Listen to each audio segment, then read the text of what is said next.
Hello বন্ধুরা, মুখার্জি মুড়ি মেকি YouTube পেজে আপনাদেরকে স্বাগত। আমি খুবই দুঃখিত, এতদিন মুড়ি ভাজার ভিডিও আনতে পারিনি, কারণ আমার ফোনের ক্যামেরা ভালো থাকে না, সেই জন্য আমি ভিডিও আনতে পারিনি। ওই ফোন কিনেছি রিসেন্ট, তাই এখন ভিডিও ছাড়বো মাঝে মধ্যে।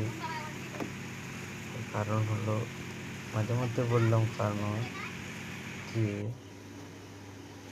মুড়ি এখন মানুষ ফুলা খোঁজে, আর আমি যেহেতু কোনো কেমিক্যাল ইউজ করি না, তাই আমার মুড়ি অতটা ফুলে না।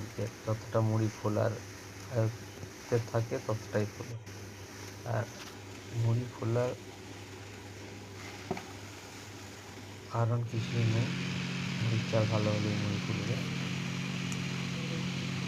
মুড়ি সবসময় ভাজিয়ে খাওয়ার চেষ্টা করবেন, কারণ মুড়ি ভাজিয়ে খেলে তাতে কোনো কেমিক্যাল মিক্স থাকে না।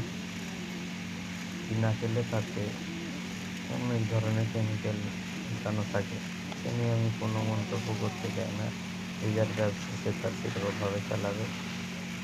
তো মুড়ি সবসময় ভাজিয়ে খাবেন, কিনা মুড়ি খাওয়ার থেকে বিরত থাকবেন। ধন্যবাদ। ভিডিওটি ভালো লাগলে শেয়ার করবেন, কমেন্ট করবেন, লাইক করবেন, চ্যানেলটি সাবস্ক্রাইব করবেন।